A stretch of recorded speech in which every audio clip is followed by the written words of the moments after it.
Pito na lamang ka mga local government units sa Negros Occidental ang wala makakompleto sa Social Amelioration Program o kung sa payout distribution. Sa datos ng Department of Social Welfare and Development Region 6, ining mga lugar, among syudad sang Bago, Kabankalan, Sagay, Silay, Victorias, Banwas, ang Ilog, kag Isabela. Sa kabugusan ng Western Visayas, 35 ka mga LGUs na nagapadayon pa sa payout distribution.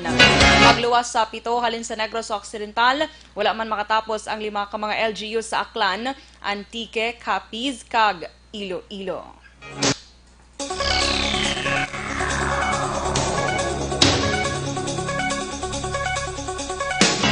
Hindi makaumpisa proseso sang ikaduhang tranche sang Social Amelioration Program o KONSAP ang Department of Social Welfare and Development kung DSWD kundi matapos ang tanan ng mga LGUs o kung local government units sa rehiyon ang payout distribution. Ini ang ginpahayag ni DSWD Region 6 Director Maria Evelyn Macapobre. Sulod kay Macapobre, malawig na ang tinion nga ginhatag sa mga LGUs agud matapos ang payout sang 6,000 pesos na emergency cash assistance. Nagalaw ang Regional Director nga makakompleto na sa kabugusan nga 133 ka mga LGUs sa Western Visayas ang distribution karon nga adlaw Mayo 24. Dugang pa ni Macapobre, kinahanglan pa sang DSWD nga i-validate ang listahan sa mga paid beneficiaries antes iproseso ikaduhang nga SAP distribution. Sa records ng DSWD as of May 21, 2020, 98 sa 133 ka mga LGUs na nakatapos na sang pagpanagtag. Kaga sa 107 naman sa mga ini ang nakasumiter sang liquidation report.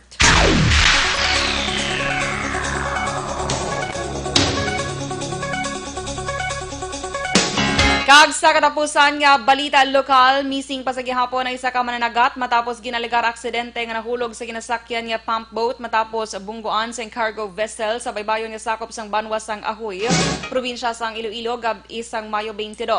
Sudod kay Philippine Coast Guard kung PCG Negros Occidental Commander Jensen Benjamin, Biyernes ang gabi isang nagsugod sa pagpanagat ng De Agustina Flores, 36 anyos kag Marlon Adige Senior, 42 anyos nga lunsay, residente sang Sitio Pasil, Barangay 6A, siyudad sang Victorias. Sa inisyal nga investigasyon, ginpahayag ni Benjamin nga ginalegar na bungguan sa isa ka cargo vessel ang sakayan pandagat. Nanday floor kag aksidente nga nahulog si Adige samtang nagapangapyot sa sakayan si Flor. Okon Flores kag naluwas ang kaugalingon kag nakabalik na sa siyudad sang Victorias tak nalauna sang kagahon. Si Flores ang nakaangkon sang pilas sa agtang kag sunod kay Benjamin mahimo wala makita sang cargo vessel ang sakayan bawal wala ini sang suga kag madulom ang palibot.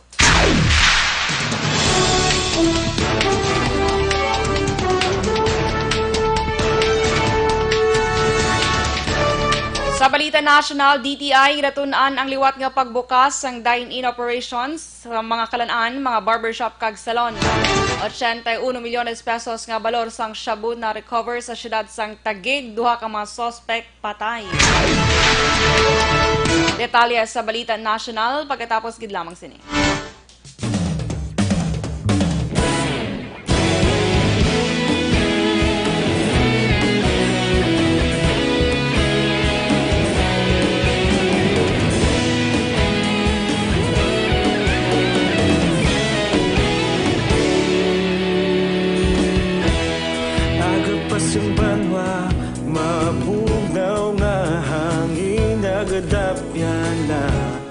Ikaw nang ginapamatian namon ginasandigan. Tingog sang probinsya kamatuuran ginapalap na. Minsay nga may dala paglaom kag kasanad. Tinuig na nagligan, ikaw gihapon ang ako nga istasyon sa pagbudlak sang adlaw sa pagtuhaw sang biton. Mga balita nga dala inspirasyon, Aksyon radyo bakolod man sa gihapon. Padayon Aksyon radyo bakolod saludo sa imo. Padayon Aksyon radyo salamat kisa pagserbisyo. Patas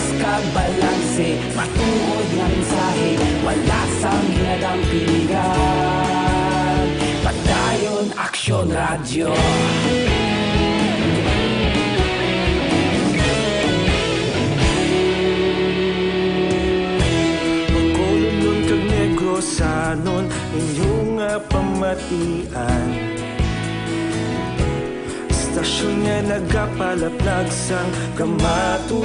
Sunday edition sa Aksyon! Let's size this out sa Aksyon Radio Philippine Standard Time. Pabalik sa Aksyon Balita Sunday Edition. Detalye na sa mga balita international o kung national.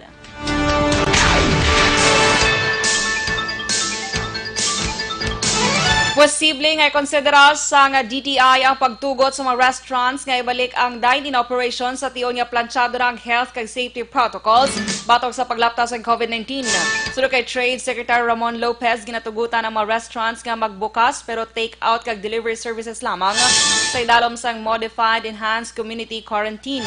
Dugang pa ni Lopez, may demonstration nga patigayunon kung paano ipatuman ang health protocol sa restaurant kag para ma-evaluate kung maayo ini nga proteksyon sa mga empleyado kag customers sa isa ka restaurant nga mag-dine-in. Mayara man sa demonstration nga patigayunon sa mga barbershops kag salons sa tiyon nga ipatuman ang GCQ nga karon ginatun-an kung bala dapat nabuksan ang ini nga mga negosyo. Una na agin palayag ni Lopez sa Senate hearing nga dako ang tsansa nga tugutan ang dine-in services pero limitado lamang para matuman ang physical distancing nga guidelines.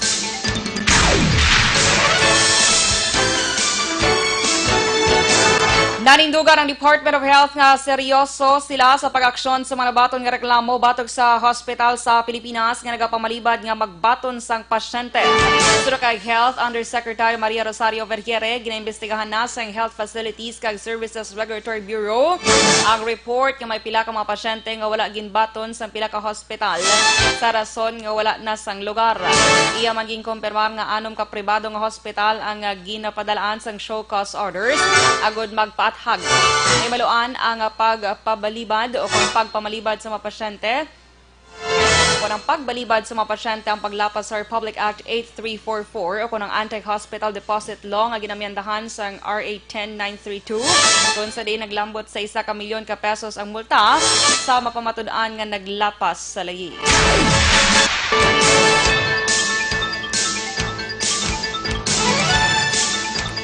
Ginaprepara na sa DILG ang kapin 15 ka mga kaso batok sa mga opisyal sang barangay nga ginalagar may irregularidad sa paghatag sang ayuda sa idalom sang Social Amelioration Program. Suro kay DILG Undersecretary Jonathan Malaya, dugang nga 15 ka mga kaso ang ginahanda samtang 93 ang under investigation. Dugang pa ni Malaya, ginamanduan na ni Interior Secretary Eduardo Anyo ang CIDG PNP nga mag-uyat sang kaso sa mga barangay officials involvado sa anomalya sang SAP. Sa pinakaulihing datos ng DILG, masobra na sa 400 ang mga tao na nagkadto sa police stations kay nagreklamo batok sa mga barangay officials involvado sa korupsyon. Subong nga semana, nag-file ang kapulisan sa criminal charges batok sa 42 ka mga barangay officials na nagtunga o kung nagkolekta sa kickback gikan sa ayuda nga ginpanagtag sa pigado nga mga pamilya.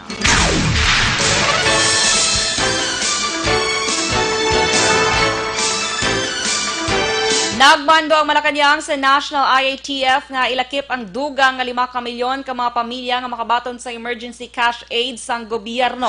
Ini ang base sa memorandum na petsahan Mayo 22 kag permado ni Executive Secretary Salvador Medialdea. Nasaad sa memorandum nga ginamanduan ang National IATF nga ilakip ang 5 ka milyon nga eligible households para sa ikaduha nga tranche sang Social Amelioration Program kung mga pamilya nga wala nakabaton sang ayuda sa first tranche. Ang 12 ka milyon ka mga beneficiaries naman ang gikan sa mga lugar nga ginpaidalom sa ECQ. Suro kay Medialdea, posible man nga ma-qualify ang mga lugar nga may ginapatuman nga strikto nga lockdown protocol kag mga pamilyang residente sang lugar nga ginhalungan kung ginhalugan na ang restrictions. Ginmanduan man ang DSWD, DICT kag National Privacy Commission nga padasigon ang paghimo sa online portal nga makit-an ang listahan sa mga beneficiaryo sang emergency cash assistance.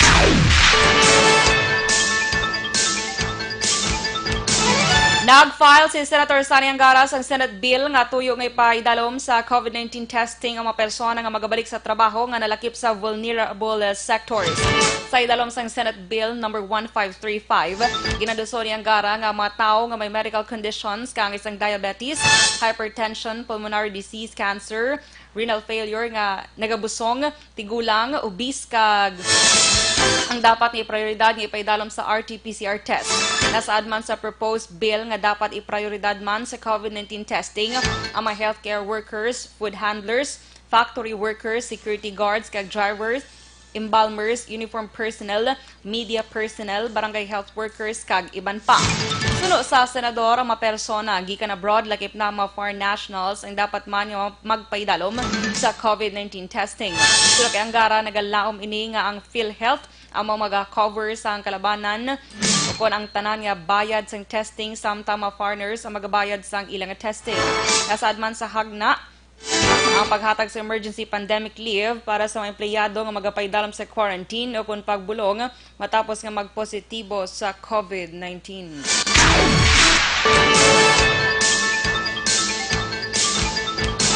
Kag sa katapusan nga balita national, patay ang duha ka malalaki matapos ginaligar nagbato sa kapulisan sa bypass operation nga ginpatigan sang tagig pulis sa C6 Road, Lower Bikutan kag nakuha ang 81.6 milyones pesos nga balor sang shabu. Sunod kay Police Colonel Celso Rodriguez, hepe sang tagig pulis, pagkatapos operasyon sa tunga sang pulis pusher buyer kag mga sospetsado, namutikan sang duha nga pulis ang ilang katransaksyon. Dugang pa una nga nagpalupok ang mga suspect rason nga nagbalos man sang paglupok ang kapulisan among gintunaan sa pagkapatay sang duha. Nakuha sa duwang isa ka armas lothang kag submachine gun kag nakuha ang 12 kilos sang shabu. Sir kay Rodriguez nabutang sa Chinese tea bag packaging ang mga shabu kaangay man sa nakuha nga droga sa isa man ka drug operation nagligad nga mga binulan.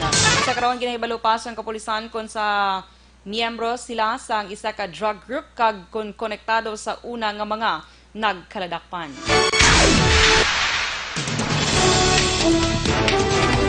Size 24 Aksyon Radio Philippine Standard Time. Detalye sa balita international kag sports pagkatapos gid lamang sini.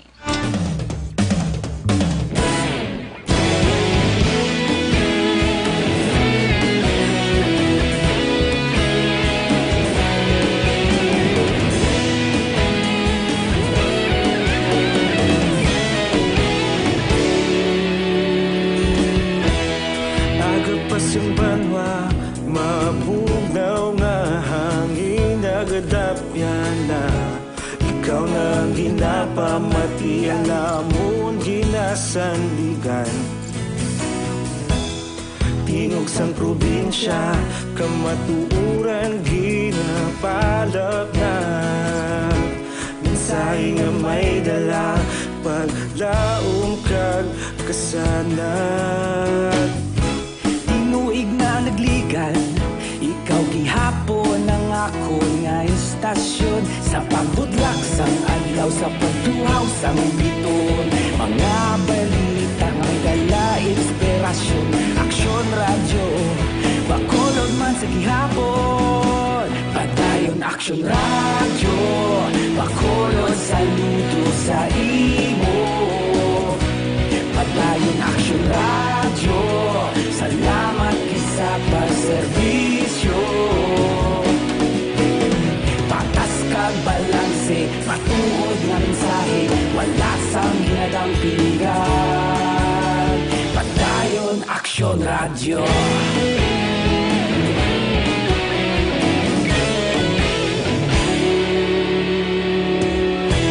Pagkolon kag negosanon inyong pamatian.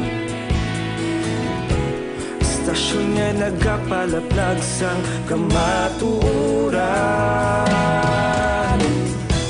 Mabakod nga prinsipyo, reporter handa sa serbisyo. Kahapon, karon kag sa gihapon, kita magapadayon. Tinuig na nagligan, ikaw gihapon ang ako nga istasyon sa pagbutlak sang adlaw sa pagtuhaw sang biton. Mga Balita Sunday Edition sa Aksyon! Size 27 Aksyon Radio Philippine Standard Time. Pabalik sa Aksyon Balita Sunday Edition. Detalye na sa mga balita international.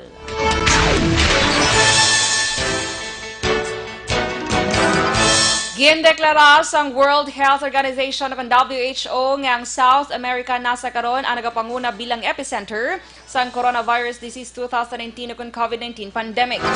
Ini matapos naka-record ang Brazil sang may pinakamadamo nga kaso sa COVID-19 sa diin sa pinaka-latest Mayo 23, 2020 naglambot na sa 342,410 ang infected, 21,934 ang nagkalamatay, kag 135,046 ang naka-recover. Ginpayag ni Dr. Mike Ryan, emergency staff expert sa WHO, apisar nga nagtaas ang kaso sa COVID-19 sa iban nga pungsod sa Africa, nga pabilin sa gihapon nga manubo. Samtang ginapamatukan ang WHO ang pagduso sang Brazil nga maggamit sang bulong nga hydrochloroquine batok sa COVID-19 bangod wala pa sang pamatuod kag mabugat nga ebidensya nga nagabulong ini sa amo nga virus.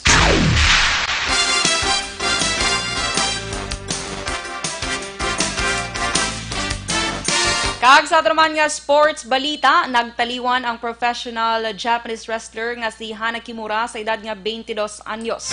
Nang ginkumpirma sang Stardom Wrestling sa diin, wala ginmensyonar ang nangin rason sa pagtaliwan sini. Naibaluan antis na report nga hindi siyang napatay, nag-post pa ini sa social media account sa di nagapakita nga naging biktima siya sa cyberbullying. Si Kimura ang isa sa mga cast members man sa Japanese reality TV show nga Terrace House antis pa man ini masuspender bangod sa coronavirus disease 2019 pandemic.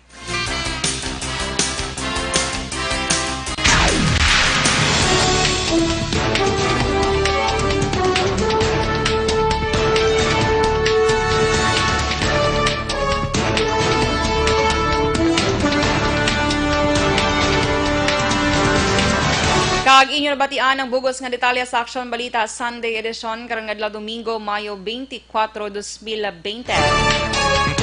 Good morning sa aton mga ka-aksyon. Nga nagaupod subong pamati sa akon. Kag happy birthday sa tanan nga may birthday kay Joselito Palo. Happy birthday.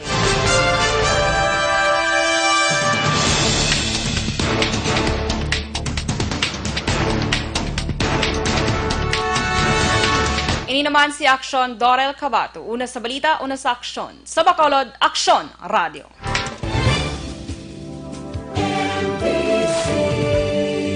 Manila Broadcasting Company. Sa balita, komentaryo, isyu, serbisyo publiko. Aksyon Radio. Sa Bacolod, Aksyon Radio. Aksyon Radio.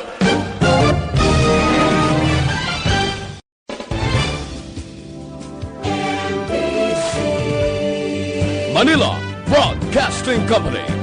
Sa balita, komentaryo, isyu, serbisyo publiko. Aksyon Radio. Sa Bacolod, Aksyon Radio. Aksyon Radio.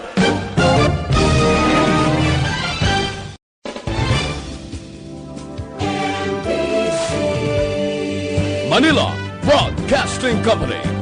Sa balita, komentaryo, isyu, serbisyo publiko. Aksyon Radio. Sa Bacolod, Aksyon Radio. Aksyon